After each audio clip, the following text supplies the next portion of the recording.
होता है वो ऑनलाइन होता है, ठीक है ना। आपको ऑनलाइन फॉर्म भरना होता है और उधर जितना भी क्लास है इसका ऑफलाइन होता है।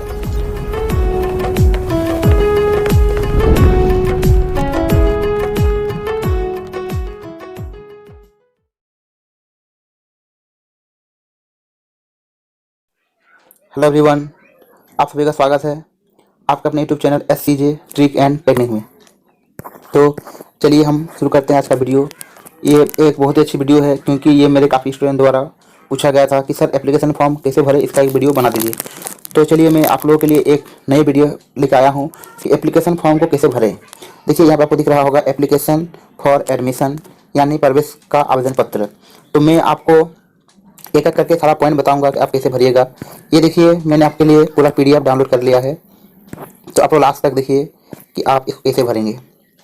और अगर आप इसे अच्छे से नहीं देखते हैं तो फिर आपको काफ़ी दिक्कत होगा फॉर्म भरने में, तो आप लोग लास्ट तक देखिए। तो सबसे पहले आप इस वीडियो को लाइक कर दीजिए क्योंकि हम लोग आप लोगों के लिए इतना मेहनत कर रहे हैं, तो अगर आप लाइक कीजिएगा तो हमें अच्छा लगेगा। और अगर आप नए हैं तो इस वीडियो को आप सब्सक्राइब कर लीजिए इस SCJ चैनल को, ताकि आपको मिले नोटिफिकेशन और हमें मिले मोटिवेशन। तो चलिए देखते हैं हम। सबसे पहले बात मैं आपको बता दूं कि क्लास वन का हमेशा ऑनलाइन फॉर्म भरा जाता है, यानी क्लास 9 का फॉर्म ऑनलाइन भरा जाता है। क्लास 1 का जो एडमिशन होता है वो ऑनलाइन होता है, ठीक है ना। आपको ऑनलाइन फॉर्म भरना होता है और उधर जितना भी क्लास है इसका ऑफलाइन होता है, ठीक है ना। जैसे मानिए 2 से 11 तक सभी का ऑफलाइन होता है। इसमें सबसे पहले आपका 2 से 9 का एडमिशन लिया जाता है और 9 होने के बाद 10 का एग्ज़ाम जैसे ही होता है उसके बाद आपका 10 का रिजल्ट आने के बाद 11 क्लास में आपका एडमिशन होता है। तो चलिए मैं आपको हर एक पॉइंट बताऊँगा और आप पूरी वीडियो को देखिए। इसमें मैं बहुत अच्छे अच्छे बातें आपको बताऊंगा, हर एक टिप्स आपको दूंगा कि आपको क्या करना चाहिए। तो सबसे पहला बात कि आप इस फॉर्म को ब्लैक से भरिएगा तो वो अच्छा रहता है।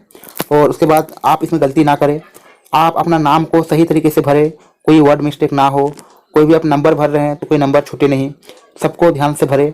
और फॉर्म भरने के बाद आप एक बार ज़रूर उस फॉर्म को दोबारा चेक कर लीजिएगा कि कहीं कुछ गलती नहीं हुआ, कोई छूटा नहीं।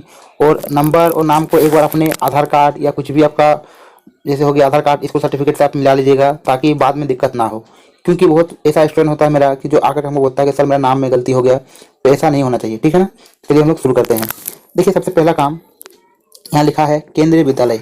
यहाँ पे आपको देना है जगह का नाम, आप कहाँ एडमिशन लेना चाहते हैं। जैसे आप यहाँ लिख दीजिए दिल्ली, और या तो आप कहीं भी लिख सकते हैं, जैसे साउथ में भी बहुत सारा है, UP, बिहार, झारखंड, जहाँ भी केंद्रीय विद्यालय है आप उस जगह का नाम लिख दीजिए। उसके बाद सेकंड आता है आपका ये फॉर ऑफिस यूज। इसमें आपको कुछ नहीं भरना होता है, इसको हमेशा ऑफिस में भरा जाता है। ऑफिस के जो कर्मचारी होते हैं वो ऐसे भरते हैं, ठीक है। अब हम लोग आगे बढ़ते हैं। यहाँ देखिए यहाँ पे है आवेदन पत्र का दिनांक यानी डेट ऑफ एप्लीकेशन। इसमें आपको आप जिस तारीख को आप अप्लाई कर रहे हैं उस तारीख का यहाँ पे आप डेट लिखिएगा, यहाँ डेट भरिएगा, ठीक है। यहाँ है प्रवेश लेने की कक्षा, यानी कि आप जिस क्लास में एडमिशन लेना चाहते हैं उस क्लास को यहाँ भरिएगा। जैसे अगर आप 2 में है, 3 में है तो आपको यहाँ पे भरना है, ठीक है। उसके बाद थर्ड पॉइंट है छात्र का पूरा नाम, जन्म तिथि प्रमाण पत्र, स्थानांतरण पत्र के अनुसार। यानी कि आपको यहाँ पे अपना नाम भरना है, पूरा नाम। वो नाम वही भरिए जो आपका मतलब जैसे स्कूल सर्टिफिकेट में नाम आपका है या तो जो आधार कार्ड में है, मतलब जिसमें आपका जन्म तिथि प्रमाण पत्र में जो आपका नाम है वही नाम भरना है। और नाम भरने में कभी कुछ गलती मत कीजिएगा और अपने वर्ड्स को, सभी लेटर को अच्छे से लिखिएगा ताकि आपको बाद में जाके कोई दिक्कत ना हो, ठीक है। तो अब आगे आता है आपका जन्म तिथि अंकों में और अक्षरों में। देखिए आप इसको कैसे भरिएगा। जैसे मान लीजिए कि अगर आपका बर्थडे है 5 फेब को, तो यहाँ पे आप 5 फेब लिख दीजिए, 5/2 उसके बाद जो भी साल है आपका, ठीक है, वो लिख दीजिए यहाँ पे। तो ऐसे लिखिएगा, ये हो गया अंकों में यानी इन फिगर्स। और आपको आप वर्ड्स में लिखना है, यानी आपका नाम अक्षर में लिखना है, ये आपका लिखना अक्षरों में। तो आप यहाँ लिखिएगा 5 फरवरी, उसके बाद कुछ भी लिख सकते हैं। तो ये आपका हो गया जन्मतिथि भरने का तरीका। अब हम लोग इसके बाद हम लोग बताते हैं आपको कि 5 नंबर पिता संरक्षक का नाम, यानी यहाँ पे आपको अपना फादर का नाम देना है और गार्जियन का। बहुत बच्चे ऐसे होते हैं जिसका माँ बाप नहीं होते हैं, तो उसका अंकल या मामा कोई होता है जो उसको मतलब देख रेख में लिखाई पढ़ाई कराता है, उसको हम लोग गार्जियन बोलते हैं।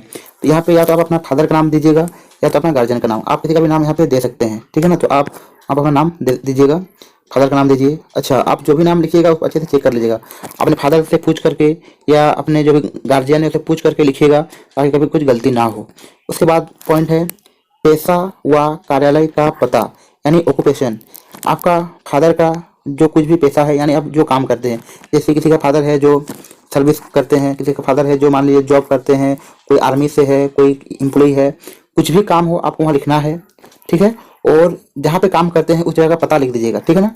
और एक बात याद रखिएगा, यहाँ पे आपको दूरभाष नंबर यानी कि आपको फ़ोन नंबर देना है विथ फ़ोन नंबर, यानी कि जहाँ पे आपका पापा काम करता है उस जगह का एड्रेस और फ़ोन नंबर आपको लिखना है। उसके बाद आपका आता है माता का नाम यानी नेम ऑफ द मदर। माता का नाम, इसमें क्या होता है कि आप अपना माँ का नाम भरिए, वो भी सही सही अक्षरों में, साफ साफ हैंडराइटिंग में आपको भरना है। और अगर आप खुद से ना भर पाए तो आप अपने बड़ों से पूछ करके भरिए ताकि गलती ना हो। उसके बाद आपका आता है पेशा व कार्यालय का पता। तो यहाँ भी जिस तरह आप अपने फादर के लिए लिखिएगा उस तरह अपने माँ के लिए भी आप लिखिएगा कि आपका माँ अगर हाउस वाइफ है तो वो लिख देना है, या कहीं जॉब करती है तो आप वहाँ लिख सकते हैं। उसके बाद जहाँ कहीं भी आपके माँ काम करती है या जॉब करती है उस जगह का मोबाइल नंबर लिख देना है, ठीक है। इसके बाद आपका नेक्स्ट पॉइंट आता है 7 नंबर। इसे हम लोग बोलेंगे आवासीय पता।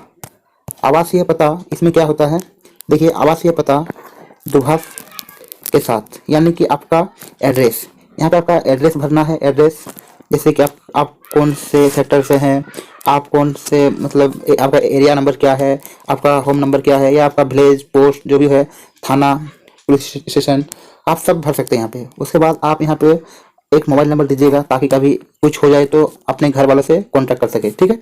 उसके बाद आपका आ गया, क्या आप अनुसूचित जाति, अनुसूचित जनजाति जो भी हो, पिछड़ा वर्ग, जैसे हो गया शेड्यूल कास्ट, शेड्यूल ट्राइब और बैकवर्ड कास्ट, तो जितना भी हो, अगर आप किसी में भी अगर हैं तो आप लिख सकते हैं। जैसे होता है SC ST OBC, आप यहाँ पे भरिएगा। आप इसे अपने अनुसार भरे, जो आपके लिए उचित हो आप वहीं भरें। अच्छा, उसके बाद कि यदि हाँ तो अनुसूचित जाति, अनुसूचित जन जाति, ठीक है ना। उसके बाद अन्य पिछड़े वर्ग स्पष्ट लिखे, और आपको इसे पूरा स्पष्ट से लिखना है, ठीक है ना। जो भी हो आपको स्पष्ट यहाँ पे लिख देना है, ठीक है। और चलिए आगे बढ़ते हैं हम लोग। अब आपका होता है अभिभावक का वार्षिक आय यानी आपके फादर का एनुअल इनकम। तो इसे आप एक हिसाब से आप देखिएगा अपने फादर को पूछ करके कि यानी अगर आपका पापा मंथली का 30,000 कमाते हैं या 50,000 कमाते हैं तो उसको आपको 12 से गुना करके एक निकाल लेना है एवरेज, और उसको भर देना है, ठीक है ना। तो वो आप लोग खुद से एक हिसाब से आप वार्षिक आय भरिएगा यहाँ पे, ठीक है। फिर आता है ब्लड ग्रुप। देखिए ब्लड ग्रुप 4 होता है, एक होता है A, एक होता है B, एक होता है O और एक होता है AB। इन 4 ब्लड ग्रुप में से कोई आपका एक ब्लड ग्रुप होगा, आपको यहाँ ब्लड ग्रुप भरना है। ये बहुत ही इंपॉर्टेंट पॉइंट होता है क्योंकि अक्सर कभी अगर आपका कुछ हो जाता है तो जैसे कि सबको पता होगा ब्लड ग्रुप आपका क्या है, ताकि आपका जान बचा जा सके, तो इसको आप भरिएगा ही भरिएगा और इसको सही भरिएगा ताकि कभी कुछ हो जाए तो आपके शरीर में सही ब्लड ग्रुप पहुँचे। तो अगर आपको पता है अपना ब्लड ग्रुप तो ठीक है, नहीं तो आप अपने नज़दीकी स्वास्थ्य केंद्र जा करके अपना ब्लड ग्रुप निकाल सकते हैं और इसे भर दीजिएगा। उसके बाद यहाँ पे आता है होम टाउन यानी मूल निवास स्थान। आप जहाँ पे रहते हैं उस निवास स्थान का यहाँ भरिएगा, ठीक है। तो आता है मातृभाषा, मदर टंग। जैसे कि आप लोग अगर हिंदी बोलते हैं हिंदी रखिए, अगर आप लोग बांग्ला भाषा जानते हैं तो आप बंगाली रखिएगा। और जैसे मानिए कि आप जो भाषा यूज़ करते हैं बोलचाल में, अगर कोई इंग्लिश बोलचाल में यूज़ करते हैं तो इंग्लिश रखिए, ठीक है। ये आपका होता है मातृभाषा।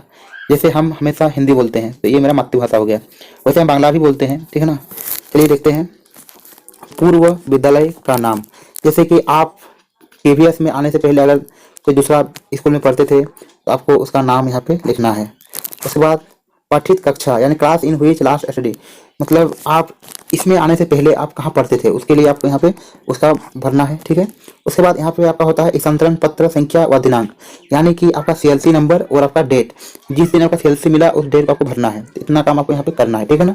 अब हम लोग आते हैं इसके बाद, यहाँ देखिए यहाँ साफ साफ अक्षरों में लिख दिया है कि जो आप फॉर्म भर रहे हैं सभी जानकारी सत्य है और इसमें मतलब आगे कोई भी चीज़ मांगा नहीं जा सकता है, तो ये आगे किसी परिवर्तन के लिए कोई मांग नहीं की जाएगी। यानी आप जो भर रहे सब सही है और बाद में जाकर आप स्कूल को ब्लेम नहीं कीजिएगा कि मेरा ये गलती है तो ठीक कर दीजिए, ऐसा नहीं। आप सब कुछ देख लीजिए और भर लीजिए। उसके बाद यहाँ पे आपका फादर का सिग्नेचर होगा, ठीक है ना, तो ये करवा लीजिएगा। उसके बाद इससे यहाँ पे है ये सब आपका स्कूल के जो ऑफिसर्स होंगे या जो सर होंगे उसका सिग्नेचर होंगे यहाँ पे, और बाकी यहाँ पे सब डेट सब वहाँ पे भरा जाएगा। तो अगर और भी कुछ भरना है तो आप स्कूल में जाकर पूछ लीजिएगा, बाकी सब तो स्कूल में भरता है।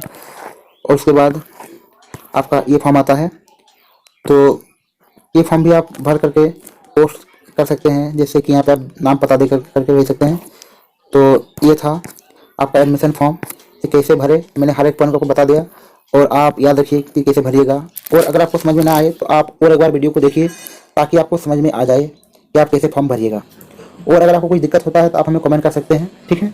और इसके बाद अभी और एक वीडियो में लाऊंगा, और वीडियो होगा डॉक्यूमेंट, कि केवीएस के लिए क्या क्या डॉक्यूमेंट चाहिए, क्योंकि मुझे एक स्टूडेंट ने मैसेज किया था कि सर क्या क्या डॉक्यूमेंट चाहिए, तो मैं उसके लिए एक वीडियो बनाऊंगा।